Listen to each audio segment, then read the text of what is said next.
Le 26 janvier 2014, au cinéma Les Variétés à Marseille, seront diffusés plusieurs courts-métrages, dont 88%, un film imaginé par deux réalisateurs aixois. Ce film est inspiré de l'expérience psychiatrique de Stanley Milgram. Un psychiatre part du postulat que 3 de ses patients ont des traumatismes qui sont tellement ancrés profondément en eux que la seule façon pour eux de guérir, c'est de projeter la violence qu'ils ressentent sur quelqu'un d'autre. Donc il met en place un dispositif assez particulier, voire franchement violent, où il va les replonger dans des situations de violence physique avec des infirmiers un peu particuliers d'ailleurs, et lui-même dans le discours va faire écho à ce qu'ils ont subi. L'objectif étant de les pousser à électrocuter une personne, une victime qui est accusée de tous les maux de la terre, en lien avec ce qu'ils ont subi.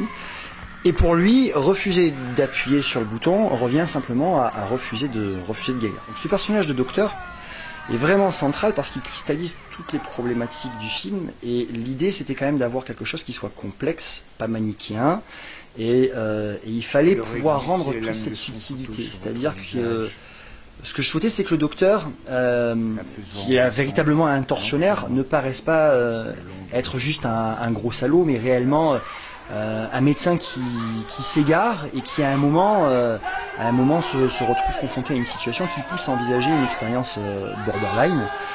Et du coup on le découvre tantôt très cruel, hyper froid, et à d'autres moments il paraît presque bienveillant, voire franchement paternaliste.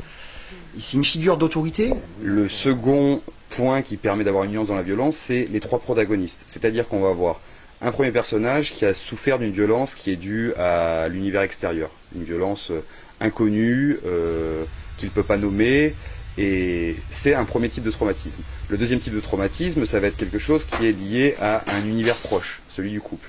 Le troisième type de traumatisme avec le troisième protagoniste, c'est lui face à lui-même. L'intérêt, c'est de poser des situations de violence radicalement différentes qui permettent de faire qu'à un moment, le spectateur se dise « Oui, il a raison de faire ce qu'il est en train de faire parce que cette souffrance-là, moi, j'ai pu aussi la connaître. » Une souffrance de quelqu'un qui nous a agressé dans la rue, une souffrance de quelqu'un d'intime qui nous connaît et qui nous fait du mal même si on l'aime, ou une souffrance que des fois, dans nos propres angoisses, on peut s'infliger à nous-mêmes. C'est vrai que quand on a terminé d'écrire le scénario avec Jean-Baptiste, on a vu qu'il avait énormément de force, mais aussi qu'il allait nous falloir un peu de matériel et de personnel pour pouvoir travailler, enfin de personnel, de gens qui avaient bien envie de s'investir avec nous sur le projet, et du matériel, parce qu'on a vraiment le désir de ne pas tourner ça dans un garage avec juste une caméra et un micro, mais de travailler vraiment une esthétique, de travailler sur la lumière, de travailler sur l'atmosphère, parce que le huis clos, le personnage, tout ça était très important. Donc on s'est rapproché d'un certain nombre de structures, l'Université de Provence, l'école de maquillage Sophie Lecomte, lieux fictifs, etc., la régie culturelle PACA, pour pouvoir avoir du matériel à moindre frais, parce qu'évidemment, on a fait ce film complètement en autoproduction.